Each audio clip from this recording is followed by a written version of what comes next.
Hi, this is our pre-reading lecture for our article by Isabel Serna, which thinks about the relationship between film and representations of revolution. Okay, so what we're going to do is talk a little bit about early film and early approaches to filmmaking, and we'll think about them in relationship to the other forms of entertainment that we looked at last week, or no, 2 weeks back. And then I'll give you a little bit of political and historical background about the Mexican Revolution so we can have that in our back pocket as we jump into reading our article by Serna. Okay, so what we're beginning to think about is the relationship between media and society. So we're going to be thinking about this relationship as it plays out in a variety of different political contexts. This week we'll be thinking about both Mexican and American filmic representations of the revolution. And then later in the semester, we'll be thinking about American television and American film in the 1960s. Okay, so when we're thinking about what's going on when film is invented, as we know, it's an era that's marked by huge social, cultural, and also technological change. So some of the communications technologies and print technologies that are making the world smaller are taking shape and becoming more accessible and more popular than ever. So stuff like telegraphy means that we know what's going on the other side of the globe. We have this kind of explosion of print media with the growth of newspapers, increasing accessibility of photography. Printmaking, such as lithography, is allowing for newspapers to include more and more images. We have the sense that transportation technology is changing what we think of as far away, now that there's stuff like railroads, steamships, and things of that nature as well. So all this stuff has a significant impact on traditional ways of looking, as well as social exchange. And we began to sort of talk about some of these ways of looking in our discussion of spectatorship, and we'll continue to see how that plays out with the invention and popularization of film. Okay. So when we're thinking about new technologies and new forms of media like newspapers, telegraphy, photography, and film, a lot of scholars are interested in talking about how this represents an era that is democratizing access to information, images, art, and entertainment. So we're seeing the way that these media, and thanks to reproductive technologies, the idea that books and the arts are not just for the elite, but for a wider and wider swath of the public. So our sense of who's included in the public, our sense of who's included in the idea of being in the audience is expanding as well. So as we talked about before, the middle class and the working class, the proletariat and the bourgeoisie, are becoming more and more powerful as tastemakers, as people who are defining the audiences and the publics for these new forms of media, such as film, as we're looking at this week. So this idea of a new kind of audience produces this sense of a public that is more expansive than previous senses of who is the audience for arts as well. So, okay. And when we're thinking about defining a public, we're thinking about a group of individuals that are sharing experiences, sharing tastes, sharing opinions, and sharing interests. Okay, so what's nice for us to think about is that it is in urban working class context that we first see film debut. So working class people are the first audiences for film, which is really unlike a lot of other forms of art that we've looked at throughout the semester, right? And what we're also seeing here is that film is invented in the context of the growing power of both labor and socialist political movements as well. So this has caused a lot of people to argue that film is inherently progressive, that it has a really powerful political possibility as a tool for a greater kind of democratization of culture. So Raymond Williams, who's a cultural studies scholar, argues that mass media, including film, newspapers, and other things in the turn of the 20th century, are a liberating force in culture, pushing beyond the closed and controlled worlds of state power and the aristocracy. So this should be familiar to us, right? When we're thinking about who controlled the arts in Second Empire France, right? It was this government academy, and we also saw that the aristocracy had quite a deal quite a good amount of cultural power as well. So what we're talking about here is the expansion of the kind of tastes, preferences, and interests of the working class as shaping this new era of mass media as well. Okay, and film in particular creates new social spaces.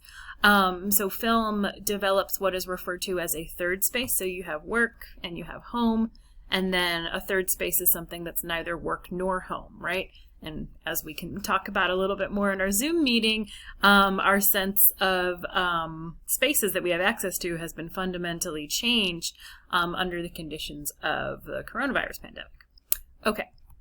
So as we talked about previously, these forms of pre-film entertainment that we talked about, the panorama, the wax museum, the magic lantern, and these displays of living individuals that we also discussed as well, these developed this taste for, this interest in collective viewing, right? People were interested in becoming part of a mass audience and having a shared experience of a piece of entertainment or media. So when we're thinking about film, it sort of slides into this culture that is already shaped by this interest in being part of a crowd, right? Being part of an audience of collective viewing. And so when we're thinking about these earlier forms of entertainment that we discussed, film fits in, right? This idea of being able to travel without having to go anywhere, and likewise to be able to engage in collective voyeurism, which we talked about being the ability to look without being looked at. So that visual pleasure of engaging in voyeurism as a crowd is very much a part of what film becomes. Okay, so when we're talking about inventing film, we're thinking about it as both socially and technologically informed, right? So socially, thinking about how it borrows this taste for collective viewing practices and this taste for collective voyeurism as well. And from the technological standpoint, it's about inventing a floppy material that you can spin around really fast so you can create moving images. So we're going to talk briefly about two of film's earlier inventors, Edison in the US and then the Lumire brothers in France. Okay, so Edison in the US was kind of like, I don't think film is going to be that great. I think it's going to be a passing fad. It's kind of a novelty, but it's not going to be big business.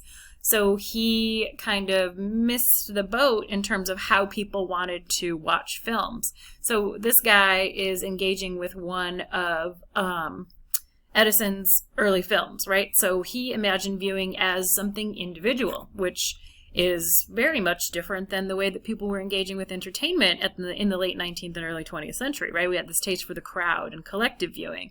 So he kind of missed the boat on that, but in some ways he anticipates the way that we watch films and television shows on our phones, right? He's got his headphones on and he's totally absorbed into his own kind of private sphere of viewing. So interesting, although completely wrong for the early 20th century. Okay. So the Lumire brothers, on the other hand, in France, were like, people want to hang out in crowds. People want to watch stuff together. They want to be a part of that experience of being part of an audience. That's half of the appeal of these forms of entertainment, is that kind of shared experience. So what the Lumire brothers did is that they essentially began to create these short slice of life films. So plopping a camera in ordinary locations like a train station, or as we see here in this film still, folks leaving work from a factory.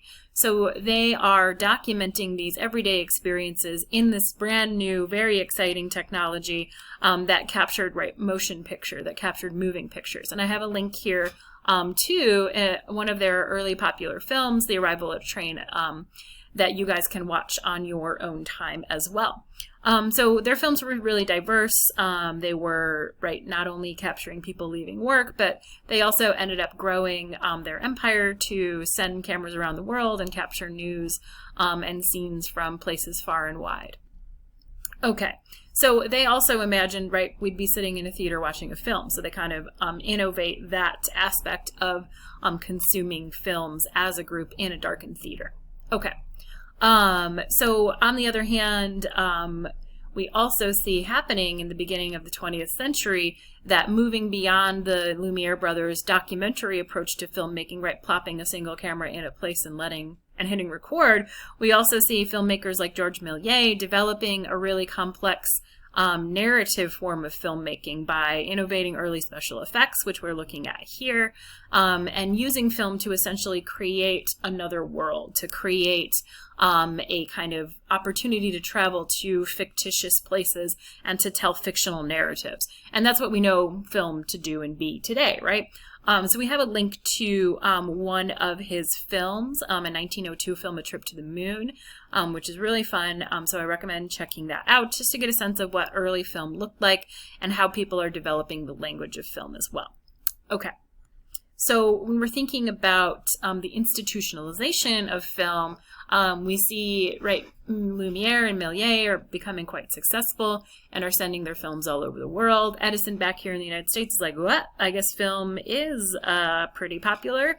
And he worked to develop film into a big business. And as we know in the United States, the film industry turned into a network of competitive companies that controlled all aspects of the film business, right? So they owned, back in the day, they owned the theaters, they essentially owned the actors, they owned the directors, they owned the backlot, they owned the cameras, they owned everything, right? From production to distribution to display. So what we see happening, as we'll read about in our article, is that the kind of use of documentary approach that the Lumire brothers innovated continued to be part of the film-going experience with the production of newsreels that would be a short featurette that had the news from around the world that would play before the main attraction. And people were really excited about, right, having the most thrilling newsreel. So that became a really interesting source of competition, which we'll talk about in the context of the kind of global political event of the Mexican Revolution as well. Okay, so when we're thinking about how film tells its stories, what we're thinking about here is that, right, film kind of consolidates as a commercial medium that's going to tell stories, right? That big business in film is about fictional narratives as opposed to first-hand documentaries. And so what we're kind of seeing here is that we want to consider the way that film is explicitly designed to create an experience for viewers. That it is a medium that is premised on manipulating viewers, manipulating an audience into feeling a particular way at a particular moment, into coming to a particular conclusion about the story that is being presented. And so when we're thinking about film, we're thinking about how it prioritizes vision, right? It's a visual storytelling method.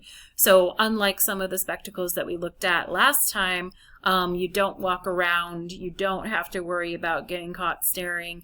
You're able to look, and you're supposed to look, and you are essentially turning the kind of spatial experiences of, say, the panorama into a completely virtual experience, right? The pictures move, but the audience sits still in our chairs, right, watching the film. Okay, so let's talk about the Mexican Revolution. I'm actually going to put this in a separate video so that this is not getting overly long. So just hold the phone for a moment and come back for part 2.